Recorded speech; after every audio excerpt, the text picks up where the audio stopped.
welcome to my YouTube channel Studyship with Pratitu, and to today's video we are supposed to do our chapter 3 of class 12th Political Science NCERT Contemporary World Politics. So here we have chapter by the name Contemporary South Asia, जिसमें एक major change आया है. Like this chapter used to be chapter 5, now it is chapter 3. That is something that we need to do here. ठीक है. So for now I would just say one thing that कि इसके notes मैंने already update कर दिया है. So if you guys want notes for this one, description box में link है, आप वहाँ पे जाके इसके notes access कर सकते हो. Besides this, Studyship with Prati starting its crash course which is basically going to start from 16th of August. तो जिसमें हम 2 महीने में हिस्ट्री एंड पॉलिटिकल साइंस का सिलेबस कंप्लीट करेंगे. There would be live classes based on completely NCERT important questions and how you are supposed to make notes. However, this crash course is a paid course. To know more about it, you can drop me a text on the given number in description box, that is 6390665726. And here, let's get started with this one. I remember last time मैंने chapter को record किया था in 2020 as far as I remember, और may be हम हमारी next series 2021 में भी लाए थे. तो फिलहाल हम लेटेस्ट सिलेबस के अकॉर्डिंग कर रहे हैं. कंटेम्प्रेरी साउथ एशिया में हमें कम्प्लीटली साउथ एशिया से रिलेटेड देखना है.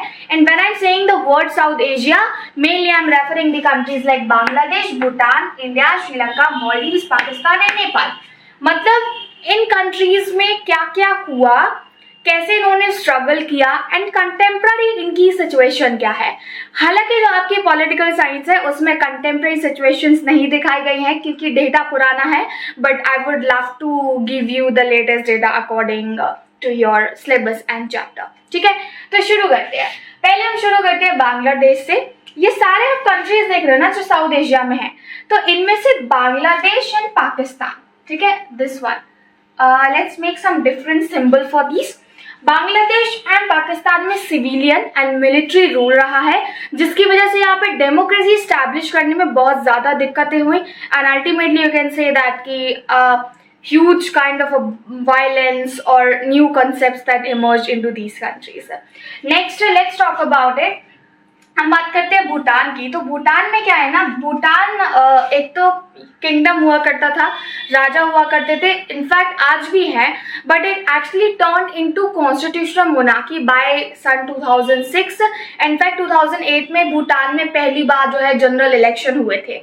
लेकिन फिलहाल की आपको कंडीशन बताओ, भूटान में सिर्फ 2 पार्टी सिस्टम अलाउड है, यानी कि इन 2 पार्टीज के अलावा कोई और पार्टी कंटेस्ट नहीं कर सकती है. So this is what about the Bhutan here. However they successfully establish the principle of democracy but not in a true sense, क्योंकि कॉन्स्टिट्यूशनल मोनार्की है. अब हम बात करते हैं कंट्री लाइक मालदीव्स की. तो मालदीव 1968 तक तो पहली बार सल्तनत रहा है, ठीक है. फिर उसके बाद यहाँ पे काम होना शुरू हुआ एंड बाय 2008 हम देखते हैं यहाँ पे प्रेसिडेंशियल फॉर्म ऑफ गवर्नमेंट बनती है, मल्टी पार्टी सिस्टम यहाँ पे स्टैब्लिश किया गया. सो फाइनली मालदीव्स भी जो है लेटेस्ट कंसेप्ट अडॉप्ट किया इसने. Now let's talk about the Nepal. तो नेपाल में काफी ज्यादा इंस्टेबिलिटी देखने को मिल सकती है. वाई सो? नेपाल 1990 में कॉन्स्टिट्यूशनल मोनार्की में टर्न हो गया था, बट द प्रॉब्लम इज इसका कॉन्स्टिट्यूशन रिपीटेडली आता रहा. लाइक यू नो, अभी तक नेपाल में 5 से 6 बार कॉन्स्टिट्यूशन बदला जा चुका है. और एक मेजर बदलाव हुआ था, वो हुआ था हमारे 2002 में, जब नेपाल के राजा की डेथ होती है. इनफैक्ट उनको असैसिनेट किया जाता है, ना केवल उनको बल्कि उनकी पूरी फैमिली को. So it actually created a great impact on to it. And उस वक्त जब जनता इस दुख में डूबी हुई थी, तो जो ऑपोजिट फोर्सेस है उन्होंने इसका यूज किया. इनफैक्ट जो किंग है उनके छोटे भाई ने, ज्ञानेंद्र, एंड उन्होंने सारा जो सिस्टम है वो अपने अंडर कंट्रोल कर लिया. बट एजिटेशन के बाद हम देखते हैं कि नेपाल में भी सब कुछ जो है दोबारा से रीस्टैब्लिश होता है, डेमोक्रेसी वाला प्रिंसिपल आता है एंड ये कॉन्स्टिट्यूशन अडॉप्ट करते हैं. ठीक है, अब हम बात करते हैं इंडिया एंड श्रीलंका की. तो ये दोनों ही ऐसी कंट्री हैं जहां पे जब से ये आजाद हुई हैं और बनी है, we can say successfully democracy वाला प्रिंसिपल चल रहा है. इनफैक्ट इन्होंने काफी अच्छा परफॉर्म भी किया है among these all south Asian countries. ठीक है, अभी इस वाले चैप्टर में, क्योंकि ये पार्ट 1 है हमारे वीडियो का, we are going to focus on to our democracy in Pakistan and democracy in Bangladesh. What were the factors जिसकी वजह से यहाँ पे जो है इंस्टेबिलिटी देखने को मिलती है इन दोनों कंट्रीज में. So let's go ahead. But उससे पहले मुझे ये एक्चुअली डेट काफी टाइम से डिस्टर्ब कर रही थी क्योंकि मैंने गलत लिख लिया था. हियर वी गो, 1958 लिखते हैं हम. पाकिस्तान इंडिया से अलग होता है 1947 में, एंड ये अलग हुए थे कि हम एक मुस्लिम मेजॉरिटी कंट्री बनाना चाहते हैं जहाँ पे मुस्लिमों की बात सुनी जाएगी, उनको रिप्रेजेंटेशन दिया जाएगा। That was very cool. But क्या होता है, जो डेमोक्रेसी वाला सिस्टम था, इनका भी मानना था कि हाँ हमें इसी से अपने कंट्री का एस्टैब्लिशमेंट करना है, जनरल इलेक्शंस करने हैं एंड सो ऑन।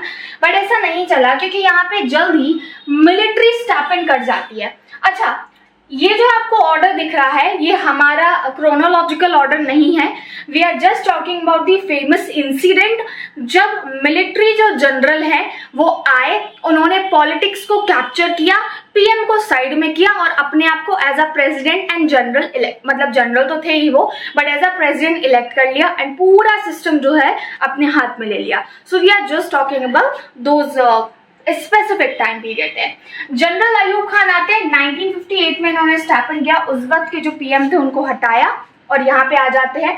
सबसे पहली बात तो इन्होंने अपने आप को प्रेसिडेंट इलेक्ट कर लिया, ठीक है। There were a lot of hesitation going against it, but he actually didn't care and he stepped into the politics. Then इनको हटाने के बाद जो है फिर आते हैं हमारे जनरल यहिया खान। ये आते हैं बांग्लादेश क्राइसिस के दौरान जो कि था 1971 में। यहिया खान काफ़ी ज़्यादा क्रूअल माने जाते थे, मतलब वैसे तो सारे मिलिट्री जनरल थे but in specific here we are talking about Yahya Khan आते हैं 1970 के टाइम पे, 71 के टाइम पे, एंड ये 77 तक रहते हैं, ठीक है। अब देखिएगा ये जनरल थे और आप जुल्फिकर अली भुट्टो देखेंगे यहाँ पे। पहली बात तो ये, मुझे आधी जिंदगी जब मेरी निकल गई तब पता चला कि Zulfikar Ali Bhutto is not a female, he was a male, ठीक है।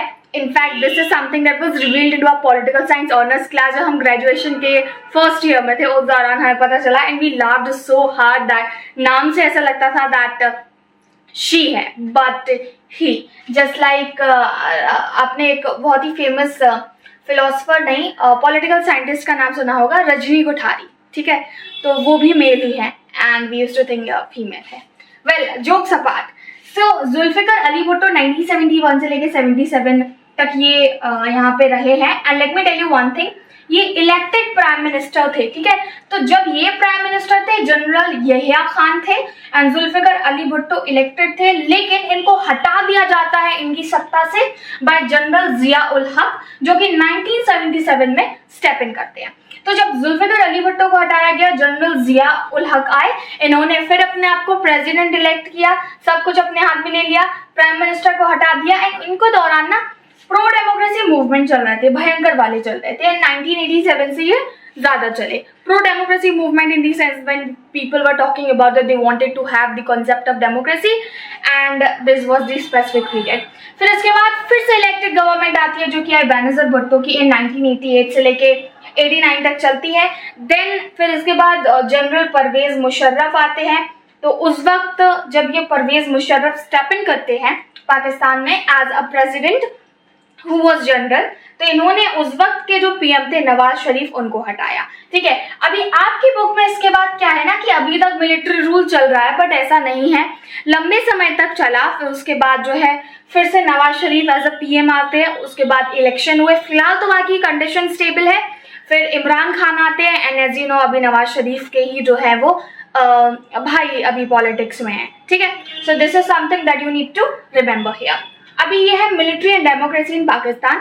मेजर जो इवेंट है आपको याद रखना, यहिया खान याद रखना, जुल्फिकर अली भुट्टो, मतलब कब इलेक्टेड आए कब जनरल आए, ज्यादातर की स्टोरी सेम है। बट यार क्वेश्चन ये है that why it was so unstable there, right, कि क्यों था इतना ज्यादा। सबसे पहली बात, मिलिट्री एंड डेमोक्रेसी पाकिस्तान में मिलिट्री की वजह से डेमोक्रेसी वाला रियल प्रिंसिपल स्टैब्लिश नहीं हो पाया। यहाँ पे लैंडलॉर्डिज्म था, ठीक है, और अरिस्टोक्रेसी थी। अरिस्टोक्रेसी मतलब specific people who actually wanted to be in power and you know do not give a damn to this principle of democracy.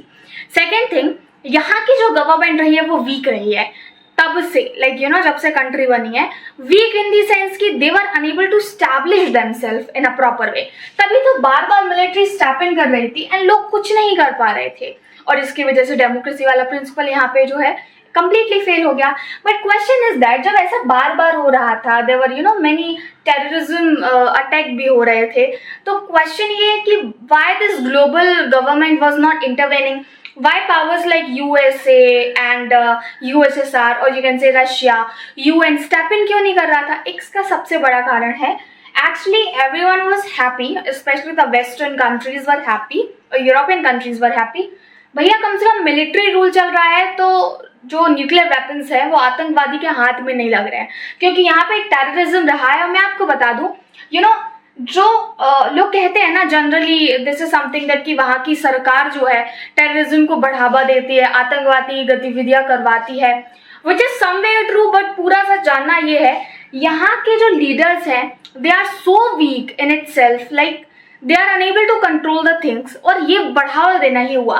जैसे कि किसी, आप मान लीजिए पेरेंट्स है, उनका कोई बच्चा है, ठीक है, आप शादी में जाते हो, कई बड़े बदतमीज बच्चे मिलते हैं, like they do not have manners and all, and if their parents are doing nothing then we can't say that कि अरे इसमें माँ बाप क्या करे, कर सकते हैं, they can actually correct them, like जब उनको करना चाहिए, क्योंकि एक टाइम बाद जब सिचुएशन आउट ऑफ कंट्रोल हो जाती है ना डेफिनेटली पेरेंट्स भी कुछ नहीं कर पाएंगे। सो गवर्नमेंट को जब रोकना चाहिए था तब वो रोक नहीं पाई, बट एक टाइम बाद सिचुएशन ऐसी आ जाती है कि गवर्नमेंट के हाथ से भी चला जाता है। पाकिस्तान में कई सारे स्कूल्स में, कई सारे प्लेसेस पे वहां पे भी टेररिस्ट अटैक हुआ है, एंड वेस्टर्न कंट्रीज में भी काफी बार हुआ है। मिलिट्री जो है वो सख्त है, ठीक है, उसके स्टेप इन करने से ये बात की श्योरिटी रहती है जो न्यूक्लियर वेपन्स हैं वो टेररिस्ट के हाथों नहीं लगेंगे, और इससे बाकी कंट्रीज को, आसपास के लोगों को खतरा नहीं होगा। And this is one of the specific reason कि वेस्टर्न कंट्रीज ने ज्यादा यहाँ पे इंटरफेयर नहीं किया अगर डेमोक्रेसी से छेड़खानी हुई। दे बी लाइक कि if it is happening then it is safe for the other world, so let it be, ठीक है। ये है हमारा main factors for instability of democracy in Pakistan. Now going ahead with our next topic, that's going to be Bangladesh democracy. The main thing, Bangladesh अलग हुआ था पाकिस्तान से 1971 में, ठीक है, और क्यों हुआ था वो भी हम देख लेते हैं। There were major factors for separating this part. Pakistan जो आज हमारा है इसको हम बोला करते थे वेस्ट पाकिस्तान, बांग्लादेश जो कि हुआ करता था ईस्ट पाकिस्तान।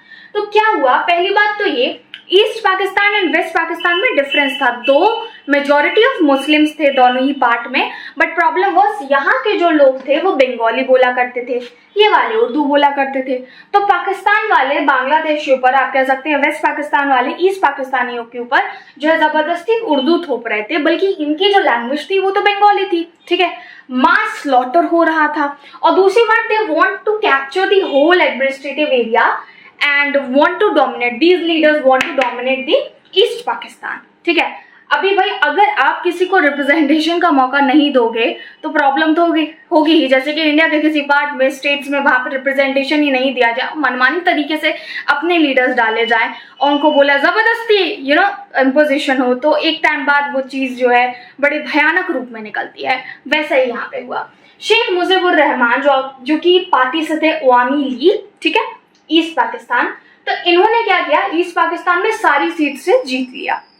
1970s की बात है, बट स्टिल जो हमारे वेस्ट पाकिस्तान की लीडर्स हैं इन्होंने रिकॉग्नाइज करने से ही मना कर दिया। यानी कहा भैया नहीं, हमारे जो यहाँ पे जो लीडर जीते हैं ना वही कंसिडर किए जाएंगे, आप नहीं माने जाएंगे। फिर क्या है, 1971 में जो है कई सारे एजिटेशन होते हैं, मारा जाता है लोगों को, यहाँ पे जबरदस्ती बात मनवाई जाती है, बट एट दी एंड जो है कंट्री आज़ाद हो जाती है, जिसमें जो है इंडिया ने क्रूशियल रोल प्ले किया था, because East Pakistan asked help from India at that time. So Rahman को असैसिनेट कर दिया जाता है, शेख मुजीबुर रहमान को अगस्त 1975 में इनको जब असैसिनेट कर दिया। फिर जो है हमारे नेक्स्ट यहाँ पे जनरल आते हैं जो कि थे जियाउर रहमान, जो कि 1979 में जीत कर आते हैं। फिर आपको बता दूं हमारे जनरल HM अरशद आते हैं, ये भी असैसिनेट किए गए थे एंड 1990 में, and then we see election 1991 में होते हैं यहाँ पे। सो अगर आप होल कॉन्सिक्वेंस देखोगे तो प्रॉब्लम यहाँ की भी रही है, जहां पे भी पावर ग्रैबिंग सत्ता टॉप पे आ जाती है, it creates a problem among people, right. It's just like that, you only want to be the leader, you don't want to give or you don't want to share the power with other, so it is something that creates a problem, जो कि यहाँ पे भी हुआ था। तो बांग्लादेश का हाल जो है कुछ ऐसा रहा है, but despite all of this we will see that कि how these countries basically performed and कैसा क्या हुआ। बट उससे पहले आपको बताना चाहूँगी हम ये पार्ट यहीं पे एंड करते हैं, बिकॉज उसके बाद मैं आपके लिए एक और वीडियो लाऊंगी जिसमें हम पीस एंड कोऑपरेशन की बात करेंगे, अलग अलग कंट्रीज स्पेशली नेपाल के केस की बात करेंगे and so on. Until then you can read from notes as well. वो पार्ट्स में नहीं है, वो तो सारे नोट्स ही है. अगर आपको कुछ नोट्स में मिस्टेक लगती है, I would love to know the feedback on to it. And until then, just hit the like button, share this video and subscribe Studyship with 22 for more such kind of video content. मिलेंगे हमारे अगले video में. Bye bye for now.